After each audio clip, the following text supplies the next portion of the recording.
ഇൻഡിവിജ്വലായിട്ട് നാടകം കഴിഞ്ഞതിന് ശേഷം രണ്ടുപേരും ഒന്നിച്ചിട്ടുള്ള ഗംഭീരമായിട്ടുള്ള നാടകം. ജാസ്മിൻ കിടക്കുന്നു, തല ചൊറിഞ്ഞു കൊടുക്കുന്നു, തല വാരിക്കൊടുക്കുന്നു, തല തടവി കൊടുക്കുന്നു. അതിനുശേഷം നിനക്ക് എന്തെങ്കിലും എന്നോട് പറയാനുണ്ടടാ, സോറി. അപ്പോൾ മറ്റോ സോറി. അതിനുശേഷം പിന്നെ ജാസ്മിൻ പറയുന്നു ഐ ലവ് യു ഡാ. അപ്പോൾ അത് കഴിഞ്ഞിട്ട് ഗബ്രി അത് കേട്ടിട്ട് ഐ ലവ് യു ടു ഡാ. ഇങ്ങനെയൊക്കെ കളിക്കുന്നതാണെങ്കിൽ നിങ്ങൾക്ക് അന്ന് ലാലേട്ടൻ ചോദിച്ചപ്പോൾ എക്സ്പ്ലെയിൻ ചെയ്യാൻ വേണ്ടിയിട്ട് നിങ്ങൾക്ക് ഒരുപാട് സമയം ഉണ്ടായിരുന്നു. നിങ്ങൾക്ക് നിങ്ങളെ കാര്യം, നിങ്ങളുടെ സ്റ്റാൻഡ് എന്താണെന്ന് നിങ്ങൾക്ക് അങ്ങ് പറഞ്ഞാൽ പോരെ. നിങ്ങൾ അവിടുന്ന് ഉരുണ്ട് കളിച്ചതുകൊണ്ടല്ലേ ഇപ്പോൾ ആ ഹൗസിലുള്ള മറ്റ് ആളുകളുടെ മുന്നിലൊക്കെ നിങ്ങൾക്ക് ഇങ്ങനെ അവരൊക്കെ കുത്തുവാക്കുകൾ പറയുന്നത്. ഈ കുത്തുവാക്കുകൾ പറയുന്നതെന്ന് പറഞ്ഞു കഴിഞ്ഞാൽ ജാസ്മിൻ ഈ ബിഗ് ബോസ് വിളിച്ചപ്പോൾ പോയിട്ട് പറഞ്ഞ കാര്യമായതുകൊണ്ടാണ് പറയുന്നത്. ജാസ്മിൻ പറയാണ് എന്നെ എന്തിനാ എല്ലാവരും ഇങ്ങനെ കുത്തുവാക്കുകൾ പറയുന്നത്, എല്ലാവരും കൂടിയിട്ട് എന്നെ എന്തിനാ ഇങ്ങനെ ആക്രമിക്കുന്നത്, ഞാൻ കമ്മിറ്റഡ് ആണേ അയ്യോ എന്നൊക്കെ പറഞ്ഞ് കരഞ്ഞ ജാസ്മിൻ ബിഗ് ബോസ് സീസൺ 6 അങ്ങനെ എപ്പിസോഡ് 37 ഡേ 36. അപ്പോൾ കണ്ടു തുടങ്ങിയപ്പോൾ തന്നെ ഒരു കാര്യമായിട്ടുള്ള സംഭവങ്ങളും ഇല്ല എന്ന് മനസ്സിൽ തോന്നിപ്പിച്ചുകൊണ്ടാണ് ബിഗ് ബോസ് സീസൺ 6 37 എപ്പിസോഡ് തുടങ്ങുന്നത്. കാരണം എന്താണെന്ന് വെച്ച് കഴിഞ്ഞാൽ ഫസ്റ്റത്തെ മോർണിംഗ് സോങ് കഴിഞ്ഞിട്ട് പിന്നെ ബിഗ് ബോസ് പറയുന്നത് ഉച്ചക്ക് 12:45 എന്നുള്ള സമയമാണ് പറയുന്നത്. അതായത് രാവിലത്തെ മോർണിംഗ് സോങ് കഴിഞ്ഞതിന് ശേഷം പിന്നെ കാര്യമായിട്ടൊരു തേങ്ങ നടന്നിട്ടില്ല ഉച്ചവരെ. അതായത് ഒരു രീതിയിലുള്ള ഒരു എപ്പിസോഡിൽ ചേർക്കാൻ വേണ്ടിയിട്ടുള്ള ഒരു സംഗതി പൊതുവേ, അല്ലെങ്കിൽ എപ്പിസോഡ് ഇപ്പോൾ പോകുന്നത് തന്നെ കാര്യമായിട്ടൊരു മാങ്ങാത്തൊലി ഇല്ലാണ്ടാണ് എന്നുള്ള കാര്യം കൃത്യമായിട്ട് അറിയാം. ആകെ ഇതിൽ കാണിക്കുന്നത് നമ്മുടെ ജാസ്മിൻ്റെയും ഗബ്രിയുടെയും നാടകങ്ങളല്ലാണ്ട് വേറൊരു കുണ്ടാമണ്ടിയും ഇതിലില്ല. അപ്പോൾ ഇത് കണ്ടു തുടങ്ങിയപ്പോൾ തന്നെ എനിക്ക് തോന്നിയത് ഇന്നത്തെ എപ്പിസോഡിൽ ഒന്നും ഉണ്ടാവില്ല എന്നുള്ളതാണ്. പക്ഷേ 12 മണിക്ക് ശേഷം, അതായത് ഉച്ചയ്ക്ക് ശേഷം എപ്പിസോഡ് തുടങ്ങി. അതിന് ശേഷം തന്നെ നല്ല രീതിയിലുള്ള ഒരുപാട് സംഭവങ്ങൾ ഈ 37ാമത്തെ എപ്പിസോഡിൽ ഉണ്ടായിന് കേട്ടോ. അതിൽ തുടക്കം തന്നെ നമ്മുടെ സായിയുടെ കുത്തിത്തിരിപ്പോട് കൂടിയിട്ടാണ് തുടങ്ങുന്നത്. ജിൻഡോയും അഭിഷേകും സായിയും കൂടിയിട്ട് റൂമിലിരുന്നിട്ട് ഇങ്ങനെ സംസാരിച്ചുകൊണ്ടിരിക്കുന്ന സായി നല്ല നൈസായിട്ട് കുത്തിക്കൊടുക്കും. അതാ ജിൻഡോ ക്യാപ്റ്റാ, അതാ ജാസ്മിൻ അതാ മൈക്കില്ലാതെ സംസാരിക്കുന്നത്. സായി പരിപാടി തുടങ്ങി കേട്ടോ. അടിയിലൂടെ, അതായത് ഇത്രയും ദിവസം 1 വീക്ക് കഴിഞ്ഞ് 1 വീക്കിനുള്ളിൽ ആളുകളെ പറ്റിയിലൊക്കെ മനസ്സിലാക്കി കഴിഞ്ഞതിന് ശേഷം നമ്മുടെ സായി ഗെയിം തുടങ്ങി. ഇത്രയും ദിവസം നമ്മൾ സായിനെ കുറ്റം പറയരുത്. പക്ഷേ ഇന്നത്തെ ഈ ഒരു എപ്പിസോഡ് സ്റ്റാർട്ടിങ് തുടങ്ങുന്നത് തന്നെ സായിയുടെ നല്ല രീതിയിലുള്ള കുത്തിത്തിരിപ്പോട് കൂടിയിട്ട്, കുത്തിത്തിരിപ്പ് എന്ന് പറഞ്ഞു കഴിഞ്ഞാൽ അതൊരു ഗെയിമാണ്, നല്ല രീതിയിലുള്ള ഗെയിമാണ് സ്റ്റാർട്ട് ചെയ്തത്. ആ ഒരു ഈ തീപ്പൊരീൻ്റെ മുകളിലാണ് ഇന്നത്തെ എപ്പിസോഡ് മൊത്തത്തിൽ പിടിച്ച് പോയിട്ടുള്ളത്. അപ്പോൾ പറയാനുള്ളത്, സായി ജിൻഡോനോട് സംഭവം ജാസ്മിൻ അതാ ഇതില്ലാതെ സംസാരിക്കുന്നു എന്ന് പറഞ്ഞ് അതിന് ശേഷം ജിൻഡോനോട് പറഞ്ഞു പോയിട്ട് പറ, പറയാതിരിക്കാൻ പാടില്ല. കാരണം എന്താണെന്ന് പറഞ്ഞു കഴിഞ്ഞാൽ മൈക്കില്ലാതെ സംസാരിക്കുന്നത് ഓൾറെഡി ബിഗ് ബോസ് ഒക്കെ ജാസ്മിന് ഒരുപാട് തവണ താക്കീത് കൊടുത്തതുമാണ്, വാണിംഗ് ഒരുപാട് തവണ കൊടുത്തിട്ടുണ്ട്. എന്നിട്ടും ജാസ്മിൻ അങ്ങനെ തന്നെ ചെയ്യുന്നത്. അപ്പോൾ ജിൻഡോ നൈസായിട്ട് പോയിട്ട് ജാസ്മിനോട് പറയും മൈക്കിഡറി എന്ന് പറയും. മൈക്കിഡറി എന്ന് പറഞ്ഞ പാടും നമ്മുടെ ജാസ്മിൻ അങ്ങ് പൊട്ടിത്തെറിക്കുകയാണ് മോനെ.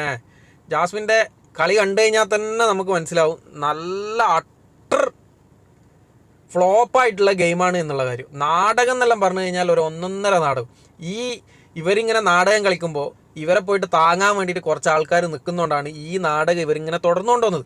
ഇവർ കരയുമ്പോൾ അല്ലെങ്കിൽ ഇവരെന്തെങ്കിലും വേറെ ഏതെങ്കിലും രീതിയിൽ പ്രൊവോക്ക് ആകുന്ന സമയത്ത് അവരാ മൂലക്ക് അങ്ങ് വിട്ടേച്ചാൽ മതി. അതായത് നെവർ മൈൻഡ് ആക്കിയിട്ട് അങ്ങ് വിട്ടേച്ചാൽ മതി. ഇവർ ഈ അപ്സര ആയിക്കഴിഞ്ഞാൽ, റസ്മിൻ ആയിക്കഴിഞ്ഞാൽ ഇവരെ രണ്ടാളെയും വാല് പോലെ നിന്നിട്ട് അതിൻ്റെ ഇടയിൽ അർജുനും താങ്ങാൻ പോകുന്നത് കൊണ്ടാണ് ഇവരിങ്ങനെ ഓവറാക്കിയിട്ട് കൊളാക്കുന്നത്. ഈ കാണുന്ന ആളുകൾക്കൊക്കെ കൃത്യമായിട്ട് മനസ്സിലാകുന്നുണ്ട് ഇവരെ മരണ നാടകമാണ് ഇവർ കളിക്കുന്നത് എന്നുള്ളത്. ബിഗ് ബോസ് കറക്റ്റ് ടൈമിന് കേട്ടോ ആദ്യമായിട്ട് ബിഗ് ബോസ് നല്ലൊരു കാര്യം ചെയ്തതായിട്ടുള്ളൊരു ഫീല് എനിക്ക് ഈ ഒരു എപ്പിസോഡ് കണ്ടപ്പോൾ തോന്നി. ജാസ്മിനോട് പറയും മൈക്കായിരിക്കും ജിൻ്റെ ഒരു കൂക്കൽ ഉള്ളുന്ന് ആ സീന് കണ്ടിട്ട് ചിരിച്ച് പണിയായിന്. കാരണം എന്താണെന്ന് പറഞ്ഞു കഴിഞ്ഞാൽ ജാസ്മിൻ വിചാരിച്ച് ഇങ്ങനെ ചെയ്ത് കഴിഞ്ഞാൽ ജിൻഡോനോട് ജാസ്മിൻ ഇങ്ങനെ ആയിട്ട് നിൽക്കുകയല്ലേ, മൈക്ക് ഇപ്പോൾ ഇടണ്ട എന്ന് ബിഗ് ബോസ് പറയുന്നു, അല്ലെങ്കിൽ ബിഗ് ബോസ് ഒന്നും അനങ്ങാതിരിക്കുന്നതാണ് ജാസ്മിൻ മനസ്സുകൊണ്ട് വിചാരിച്ചിട്ടുണ്ടായത്. ജാസ്മിൻ ആ ഒരു കാര്യത്തിൽ നല്ല രീതിയിൽ പണി കിട്ടിയിട്ടുണ്ട്. അത് കഴിഞ്ഞിട്ട് ജാസ്മിൻ്റെ നാടകമെല്ലാം കാണണം മോനെ. ആ ഒരു സീന് കഴിഞ്ഞതിന് ശേഷം എജ്ജാതി നാടകം എന്നെല്ലാം പറഞ്ഞാൽ എജ്ജാതി നാടകം. എൻ്റെ അമ്മോ പെട്ടക്കുന്ന് കരയുന്ന്.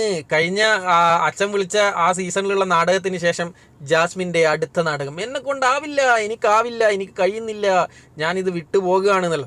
വിട്ടു പോകണം എന്തിനാണ് ഇങ്ങനെ കളിക്കുന്നത് എന്നാണ് നമ്മുടെ ആര് പറഞ്ഞത്, സായി ബ്രോ പറഞ്ഞത്. അത് കണ്ടിട്ട് സായി ബ്രോ ഉള്ളെന്ന് പറയാണ് ഈ ഉടായ്പ നാടകമൊന്നും വെറുതെ കളിക്കാൻ നിൽക്കണം, നിങ്ങൾക്ക് കഴിയുന്നില്ല നിങ്ങൾ ഇട്ടേച്ച് പോകണോ എന്തിനാണ് ഇങ്ങനെ നിൽക്കേണ്ട ആവശ്യം? അത് മാത്രമല്ല, സായി അത് കഴിഞ്ഞിട്ട് ഗബ്രി നമ്മുടെ കുറച്ച് കഴിഞ്ഞേരം ഗബ്രീൻ്റെ വക വേറൊരു നാടകം ഉണ്ടായിരുന്നു, ജാസ്മിൻ്റെ നാടകം കഴിഞ്ഞതിന് ശേഷം. ഇവർ പ്ലാൻ ചെയ്തിട്ട് നാടകമാക്കുന്നതാണോ ഒരു ഡൗട്ടും ഉണ്ട്. കഴിഞ്ഞതിന് ശേഷം ഇവൻ തലൂറ്റി വീകുന്നത് പോലെ ആക്കിയിട്ട് വെള്ളം കൊടുത്തിട്ട് വെള്ളം കുടിക്കാണ്ടിരിക്കുന്നവരെല്ലാം നമ്മുടെ സായി പറഞ്ഞൊരു ഡയലോഗ് ഉണ്ടെന്ന് അറിയാം. അതായത് നിങ്ങൾ ഫിസിക്കലി മെൻ്റലി ഡൗൺ ആണെങ്കിൽ നിങ്ങൾക്ക് ഒരാൾ വെള്ളം തരുന്നവർ ആ വെള്ളം കുടിക്കാൻ നിൽക്കുക, അല്ലാണ്ട് എനിക്ക് ആ വെള്ളം വേണ്ട എന്നും പറഞ്ഞിട്ട് ധിക്കരിക്കുന്നുണ്ടെങ്കിൽ അതിന് അർത്ഥം മെൻ്റലി ഡൗൺ എന്നല്ല. അതൊരു സത്യമായിട്ടുള്ള കാര്യമാണ്. മെൻ്റലി ഡൗൺ അല്ല, അല്ലെങ്കിൽ ഫിസിക്കലി ഡൗൺ അല്ല ഒരാൾ. അങ്ങനെയാണെങ്കിൽ അത് ആ ചെയ്യുന്നത്, അതായത് അങ്ങനെ മെൻ്റലി ഫിസിക്കലി ഡൗൺ ആണെന്ന് പറഞ്ഞിട്ട് വെള്ളം കൊടുത്തിട്ട് കുടിക്കാതിരിക്കുമ്പോൾ ചെയ്യുന്ന സംഗതി എന്ന് പറഞ്ഞു കഴിഞ്ഞാൽ അതിന് അഹങ്കാരം എന്ന് പറയാം, അല്ലെങ്കിൽ ധാർഷ്ട്യം. അയാൾ ഫിസിക്കലി മെൻ്റലി സ്ട്രെങ്ത് ഉള്ള ഒരാളാണ് എന്നുള്ള ഏറ്റവും വലിയ തെളിവാണ് അത് മനസ്സിലാക്കാൻ ഹൗസിനുള്ളിലുള്ള പല ആളുകൾക്കും ആവുന്നില്ല. കുറേ ആളുകൾ, ഭൂരിപക്ഷം ആളുകൾ ഇപ്പോൾ മനസ്സിലാക്കിയിട്ടുണ്ട് ഇവർ കളിക്കുന്നതൊക്കെ നാടകമാണ്, ഇവർ പിന്നെ നല്ല രീതിയിലുള്ള ഗെയിമാണ് അതിൻ്റെ ഉള്ളിൽ രണ്ടാളും കൂടിയിട്ട് കളിക്കുന്നത്, ബാക്കിയുള്ളവരൊക്കെ നല്ല രീതിയിൽ ഇവർ ഊക്കി വിടുകയാണ് എന്നുള്ളത്. ജാസ്മിൻ്റെ നാടകം കഴിഞ്ഞതിന് ശേഷം ജിൻഡോ ഒരു കറക്റ്റ് ഒരു പോയിന്റ് പറഞ്ഞു. എന്താണെന്നറിയാം, അതായത് ഈ ഒരു വിഷയത്തിൽ, ഈ ജാസ്മിൻ ഗബ്രി വിഷയത്തിൽ ഏറ്റവും കൂടുതൽ ബുദ്ധിമുട്ട് അനുഭവപ്പെടുന്നത് ഗബ്രിയാണ്. അതൊരു സത്യമായിട്ടുള്ളൊരു അവസ്ഥയാണ് കേട്ടോ.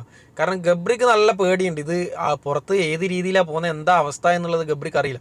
പക്ഷെ ജാസ്മിനെ സംബന്ധിച്ചിടത്തോളം ജാസ്മിൻ വീട്ടിൽ പറഞ്ഞിട്ടാവുന്നതെന്നാണ് ജിൻഡോ പറഞ്ഞത്. അതൊരു കറക്റ്റ് പോയിൻ്റായിട്ട് എനിക്ക് തോന്നിയിട്ടുണ്ട്. കാരണം ജാസ്മിൻ വീട്ടിൽ അവരോടൊക്കെ പറഞ്ഞിട്ടുണ്ട്, ഞാൻ അതിൻ്റെ ഉള്ളിൽ കയറി കഴിഞ്ഞാൽ പല കളിയും കളിക്കും, അത് നിങ്ങൾ വലിയ രീതിയിൽ എടുക്കണ്ട എന്നുള്ളത്.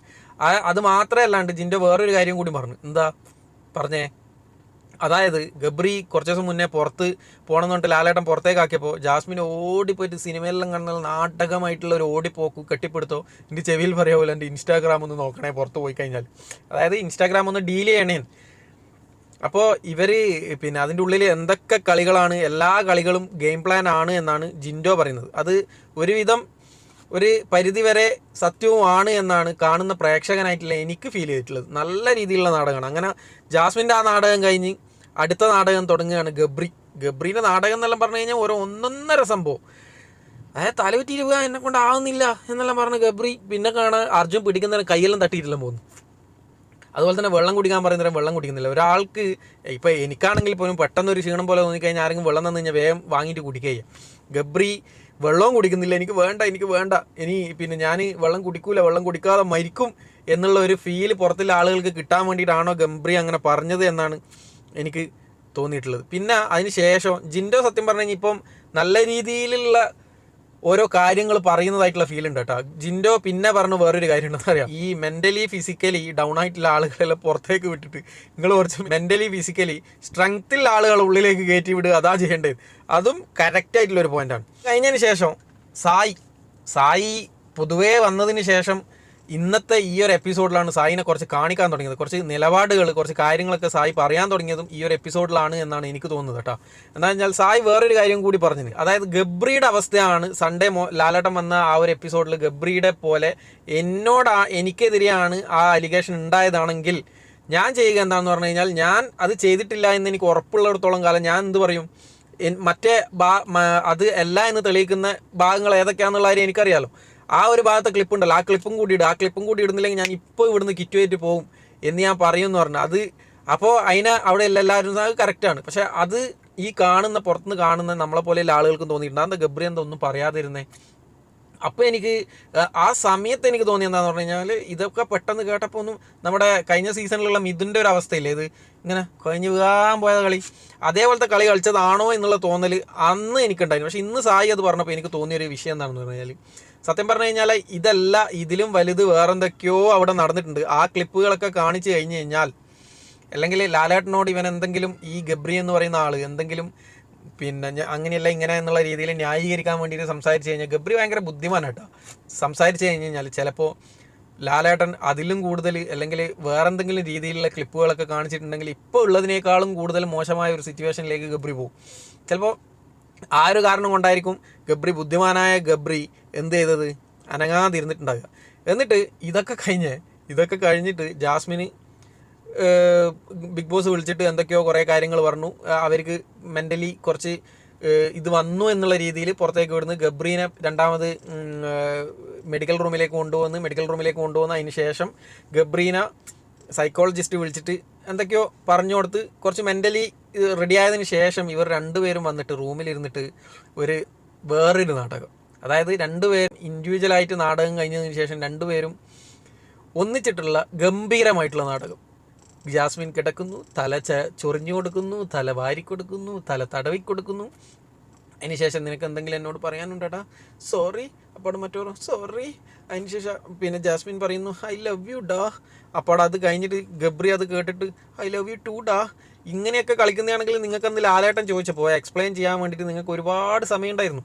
നിങ്ങൾക്ക് നിങ്ങളെ കാര്യം, നിങ്ങളുടെ സ്റ്റാൻഡ് എന്താണെന്ന് നിങ്ങൾക്ക് അങ്ങ് പറഞ്ഞാൽ പോരെ. നിങ്ങൾ അവിടുന്ന് ഉരുണ്ട് കളിച്ചതുകൊണ്ടല്ലേ ഇപ്പോൾ ആ ഹൗസിലുള്ള മറ്റ് ആളുകളുടെ മുന്നിലൊക്കെ നിങ്ങൾക്ക് ഇങ്ങനെ അവരൊക്കെ കുത്തുവാക്കുകൾ പറയുന്നത്. ഈ കുത്തുവാക്കുകൾ പറയുന്നതെന്ന് പറഞ്ഞു കഴിഞ്ഞാൽ ജാസ്മിൻ ഈ ബിഗ് ബോസ് വിളിച്ചപ്പോൾ പോയിട്ട് പറഞ്ഞ കാര്യമായതുകൊണ്ടാണ് പറയുന്നത്. ജാസ്മിൻ പറയാണ് എന്നെ എന്തിനാ എല്ലാവരും ഇങ്ങനെ കുത്തുവാക്കുകൾ പറയുന്നത്, എല്ലാവരും കൂടിയിട്ട് എന്നെ എന്തിനാ ഇങ്ങനെ ആക്രമിക്കുന്നത്, ഞാൻ കമ്മിറ്റഡ് ആണേ അയ്യോ എന്നൊക്കെ പറഞ്ഞ് കരഞ്ഞ ജാസ്മിൻ ഐ ലവ് യു ഡാ ഗബ്രി എന്ന് പറയുന്ന രീതിയിലേക്ക് കൊണ്ടുവരുന്നതാണെങ്കിൽ എന്തിനാണ് നിങ്ങൾ ആരെയാണ് ശരിക്കും പറ്റിക്കുന്നത്? നിങ്ങളെ വിശ്വസിച്ച് നിങ്ങളെ വോട്ട് ചെയ്യുന്ന മണ്ടന്മാരായിട്ടുള്ള പ്രേക്ഷകരെയാണോ, അല്ലെങ്കിൽ നിങ്ങളെ നാടകം ഇങ്ങനെ ഹൈലൈറ്റ് ചെയ്ത് കാണിക്കുന്ന ബിഗ് ബോസിനെയാണോ, അല്ലെങ്കിൽ അതിൻ്റെ ഉള്ളിലുള്ള ആളുകളാണോ, അല്ലെങ്കിൽ നിങ്ങളെ തന്നെയാണോ ശരിക്കും പറ്റിക്കുന്നത്?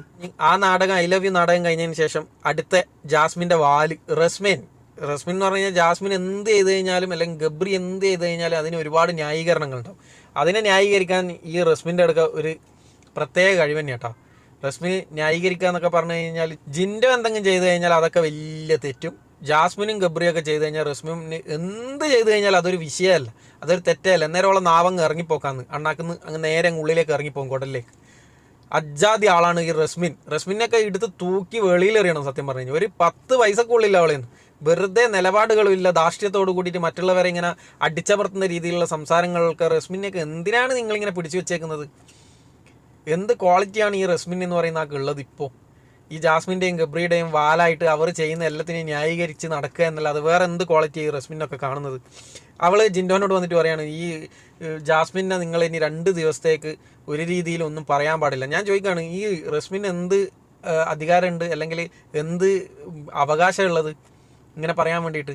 അവൾ പവർ റൂമിലുള്ള സമയത്ത് എന്തൊക്കെ കളി കളിച്ചിന് ഒന്ന് ജസ്റ്റ് ഒന്ന് തിങ്ക് ചെയ്ത് നോക്ക്. പാവം ജിൻഡോ ആയതുകൊണ്ട് ജിൻഡോ പറഞ്ഞു നീ എന്നെ വെറുതെ ചൊറിയാൻ വരേണ്ട ആ സമയത്ത്, അങ്ങനെയാണെങ്കിൽ ഞാൻ വിട്ടേക്കാം. ഇതേ സിറ്റുവേഷൻ നേരെ ഉൾട്ട ജിൻഡോനാ വന്നിരുന്നെങ്കിൽ എന്തായിരിക്കുമായിരുന്നു അവിടുത്തെ അവസ്ഥ? ഈ റസ്മിൻ വന്നിട്ട് ഇങ്ങനെ പറയുമായിരുന്നു, അല്ലെങ്കിൽ ഏതെങ്കിലും ഒരാൾ വന്നിട്ട് പറയും. ഇനി അഥവാ പറഞ്ഞു കഴിഞ്ഞാൽ തന്നെ ആ പറഞ്ഞാൾ എന്തൊക്കെ പറയും ഇവർ? ജാസ്മിനെ ഇടങ്ങാറാക്കാൻ പാടില്ല 2 ദിവസത്തേക്ക്. എന്തിനടങ്ങാറാക്കാൻ? അവരെ നാടകം കണ്ടിട്ട് ആ നാടകം മറ്റുള്ളവർ വിശ്വസിച്ചെന്ന് നീയും റസ്മിനും അപ്സരയും അർജുനും ഒഴികെ ആ വീട്ടിലുള്ള ആർക്കും അവർ രണ്ടുപേരും കളിക്കുന്നത് നാടകം എന്നുള്ള കാര്യം വ്യക്തമായിട്ട് അറിയാം. മറ്റവർക്കും അറിയാം, മറ്റവരെന്തൊക്കെയോ ഗെയിമാണ് പുറത്തുനിന്ന് പ്ലാൻ ചെയ്തിട്ട് വന്നു എന്നൊക്കെ പലരും പറയുന്നതൊക്കെ കേൾക്കുന്നുണ്ട്. അതിന് ശേഷം ജിൻഡോ ക്യാപ്റ്റനായിട്ട് കയറിയ ഫസ്റ്റ് തന്നെ ജാസ്മിനും ഗബ്രിക്കും ഇട്ടിട്ട് നല്ല കൊട്ടുകൊട്ടിയിട്ടുണ്ട്. രണ്ടുപേരും വ്യക്തമായിട്ട് നല്ല രണ്ടുപേരും 2 ടീമിലേക്ക് അങ്ങ് ഇട്ടാൽ. ഈ ജാസ്മിനോട് ഇന്നലെ ചോദിച്ചാലും ജാസ്മിൻ പറഞ്ഞ പോലെ നമുക്ക് ഒരു ടീമിൽ തന്നെ വേണോ, അങ്ങനെ ആയിക്കഴിഞ്ഞാലേ ശരിയാവുള്ളൂ. അതും പറഞ്ഞ് അതിൻ്റെ ഒപ്പരം തന്നെ നല്ല രീതിയിൽ പറയുകയും ചെയ്തിട്ട് പുള്ളിക്കാരൻ എന്ത് ചെയ്ത് 2 ആളെയും 2 ടീമിലേക്ക് ഇങ്ങനെ നൈസായിട്ട് അങ്ങിട്ട്. പിന്നെ നമ്മുടെ സീക്രട്ട് ഏജൻറ്റ് സായി ഈ പവർ റൂമിലേക്ക് അഭിഷേക് ഇല്ലാത്തത് കൊണ്ട് വേറൊരാൾ എടുക്കാൻ വേണ്ടിയിട്ടുള്ള ആ ഒരു പരിപാടിയില്ല. അതിൽ സായി പറഞ്ഞത് എനിക്ക് വളരെ കറക്റ്റായിട്ട് തോന്നി. എല്ലാ ആളുകളും മനസ്സുകൊണ്ട് ശരിക്കും ചിന്തിക്കുന്നതിന് നല്ല രീതിയിൽ തിന്നും കുടിച്ചു ആ റൂമിൽ ഇങ്ങനെ കിടന്ന് ഒരു പണി കൊടുക്കാതെ ഇരിക്കാൻ വേണ്ടിയിട്ടുള്ള ആഗ്രഹം വളരെ ജെന്യൂൻ ആയിട്ടുള്ള ഒരു അഭിപ്രായമായിട്ടാണ് എനിക്ക് തോന്നിയത് കേട്ടോ. പിന്നെ വേറെന്ന് പറയാനുള്ളത് എന്താണെന്ന് പറഞ്ഞു കഴിഞ്ഞാൽ ഈ ഗബ്രിയും ടീമും ഈ ഒരു പവർ ടീമിലേക്ക് എടുക്കാൻ വേണ്ടിയിട്ട് പിന്നെ ആ ടാസ്കിന് വേണ്ടിയിട്ട് ആരാണ് ഫസ്റ്റ് പറയേണ്ടതെന്ന് പറഞ്ഞിട്ട് ഓടിപ്പോയിട്ട് ആ നമ്പർ എടുക്കുന്ന ആ ഒരു പരിപാടിയില്ലേ, അതിൽ ഗബ്രി പറയുന്നതൊന്ന് ഗബ്രി ചെയ്യുന്നത് പറഞ്ഞു. ഗബ്രി എന്താ അവിടെ നിന്നിട്ട് എന്താ പറഞ്ഞേ, ഇവരെന്നെ പറയുന്നുണ്ട് നീ ഒന്നാമത് എടുത്തോ ബാക്കിയുള്ളവർ, എന്നിട്ട് നാടകം പോലെ ഓടുക. എല്ലാവരും പേരും നാടകം പോലെ ഓടുന്നതാണ്. ഈ ഗബ്രി എന്ന് പറയുന്നവൻ്റെ മനസ്സിൻ്റെ ഉള്ളിലുള്ള കാര്യമാണത്. കാരണം എന്താ പറയുക, അതായത് ഇവർ തീരുമാനമെല്ലാം എടുക്കും, എന്നാലും അവരാറ്റം ഓടിപ്പോയിട്ട് എടുത്തിനെങ്കിലോ എന്നൊക്കെ ചിന്തിച്ച് ചങ്ങായിൻ്റെ ചിന്താഗതിയെ മോശമാണ്. അതായത് സ്വന്തം ടീമിനെ പോലും വിശ്വാസമില്ല ഓനെനിക്ക് മരണ ഓട്ടം ഓടുകയാണ്. ഓൻ നൈസായിട്ട് ആദ്യം തന്നെ സോഫേൻ്റെ പുറകിലാണ് നിൽക്കുകയും ചെയ്യുന്നത്. ഇതൊക്കെ അവരെ കൂടെയുള്ള ആളുകൾക്ക് മനസ്സിലാകുന്നില്ല എന്നുള്ളൂ. കാണുന്ന ആളുകൾക്ക് കൃത്യമായിട്ട് മനസ്സിലാകുന്നുണ്ട് നീ എന്താ കളിക്കുന്നത്, നീ എന്താ ചെയ്യുന്നത്, നീ എന്തിനു വേണ്ടിയിട്ട് ഇങ്ങനെയൊക്കെ ചെയ്യുന്നത് എന്നുള്ളത്. അതിന് ശേഷം ഗബ്രി വന്നിട്ടൊരു ഗബ്രീൻ്റെ കുറേ നാടകം, മറ്റുള്ള 3 പേർക്കും അവസരം പോലും കൊടുക്കാതെ ബസറടിക്കുന്നത് വരെ ഓൻ്റെ ഒരു കുറേ നാടകം. ഓൻ്റെ വിചാരം ഭയങ്കര കോമഡി ആയിട്ട് ഇത് തോന്നുന്നുണ്ട്. പുറത്തുള്ള ആളുകൾക്ക് സത്യം പറഞ്ഞാൽ എനിക്കൊക്കെ ആ ഒരു സീനുണ്ട്. ഞാൻ ഫോർവേഡ് അടിച്ച് കാണുക ചെയ്ത് ഫോർവേഡ് അടിച്ച് കളയത് അവൻ്റെ ഒരു കുറച്ച് നാടകം, ഞാൻ എൻ്റെ പേര് ഗബ്രി എന്നൊക്കെ പറഞ്ഞിട്ട് വലിയ എല്ലാ കാര്യത്തിലും പിന്നെ മുന്നേയുള്ള പ്രസ് മീറ്റിലായി കഴിഞ്ഞാലും ഗബ്രിക്ക് മാത്രമേ നാക്കുള്ളൂ, ബാക്കിയുള്ള ആർക്കും നാക്കില്ലേ. സത്യം പറഞ്ഞു കഴിഞ്ഞാൽ അത് എന്താണെന്നുള്ള കാര്യം കറക്റ്റ് പ്രൂവ് ചെയ്ത് തന്നത് ആ ടീമിൽ ഗബ്രി മാത്രമേ പറയുള്ളൂ, ബാക്കിയുള്ള ആളുകളൊക്കെ ഗബ്രിയുടെ വാലാണ് എന്നുള്ളതിൻ്റെ ഏറ്റവും വലിയ തെളിവാണത്. അതിനുശേഷം സിബിൻ്റെ ടീം വരുന്നു. സിബിൻ നല്ല രീതിയിൽ പെർഫോം ചെയ്തിട്ടുണ്ട് അതിൽ. ആ ഒരു കാരണം കൊണ്ട് തന്നെ സിബിൻ പറഞ്ഞ കാര്യങ്ങളും അതുപോലെ തന്നെ മറ്റു കാര്യങ്ങളൊക്കെ പവർ ടീം മനസ്സിലാക്കുക, പവർ ടീമിലേക്ക് സിബിനെ എടുക്കുകയും ചെയ്യുന്നത്. ആ സിബിനെ എടുത്തതിൻ്റെ ഗുണമില്ലേ ഇന്നത്തെ ലൈവിലാണ് ശരിക്കും കാണുന്നത്. അത് ഇന്ന് എപ്പിസോഡായിട്ട് വരും.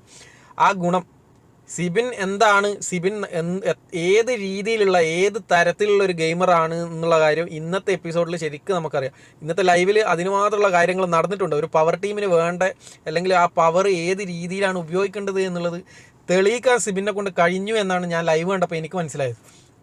നല്ല രീതിയിൽ ചങ്ങായി സത്യം പറഞ്ഞു കഴിഞ്ഞാൽ പൊളിയാണ്. പൊളി എന്നൊക്കെ പറഞ്ഞു കഴിഞ്ഞാൽ വേറെ ലെവൽ.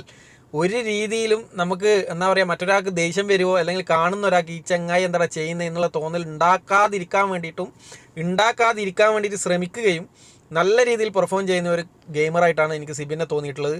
അത് ഇന്നത്തെ ലൈവ് കണ്ടപ്പോൾ പൂർണ്ണമാകുകയും ചെയ്തു. പിന്നെ ഈ പുതിയ പവർ ടീമിനെ ആനയിക്കാൻ വേണ്ടിയിട്ട്, അതായത് പ്രധാന വാതിലിൻ്റെ അടുക്കുന്ന ഇങ്ങോട്ടേക്ക് ആനയിച്ചിട്ട് കൊണ്ടുവരണമെന്ന് ബിഗ് ബോസ് പറഞ്ഞപ്പോൾ ഇവർ ശരണ്യ പറയുന്നുണ്ട്. അതായത് അത് ജാൻമണി തമ്പുരാട്ടി, അതിനപ്പുറത്തുള്ളത് പൂജ തമ്പുരാട്ടി എന്നൊക്കെ വിളിച്ചുകൊണ്ട് നിങ്ങൾ ഡാൻസും ആട്ടും പാട്ടും ഒക്കെ ആയിട്ട് ഇങ്ങനെ കൊണ്ടുപോകണം. അപ്പം നൈസായിട്ട് ബാക്കിൽ നിന്ന് സിബിൻ പറയാണ് ഇതൊക്കെ കോമഡിയാണേ. അതായത് പിന്നീട് ഈ ഒരു വിഷയത്തിലൊരു സംസാരം ഉണ്ടാകാൻ പാടില്ല എന്നറിയുന്നത്. അതായത് ആ ഒരു കാരണം കൊണ്ടാണ് ഞാൻ പറഞ്ഞത്, തക്കതായ സ്ഥലത്ത് തക്കതായ രീതിയിൽ ഇടപെടാനും അത് ഏത് രീതിയിലാണ് പിന്നീട് ഒരു പ്രശ്നമില്ലാത്ത രീതിയിൽ പരിഹരിക്കാനും ചെയ്യേണ്ടത് എന്ന് സിബിന് കൃത്യമായിട്ട് അറിയാം. അത് സ്പോട്ടിൽ പുള്ളിക്കാർ ചെയ്യുന്നുണ്ട് എന്നുള്ളതാണ് ആ ഒരു സംഭവത്തിലൂടെ മനസ്സിലായത്. എന്തായാലും ഇത്രയൊക്കെയാണ് ഈ 37ാമത്തെ എപ്പിസോഡിൽ നടന്നത്. എന്തായാലും അടുത്ത എപ്പിസോഡിൻ്റെ വിശേഷങ്ങളുമായിട്ട് വീണ്ടും കാണാം.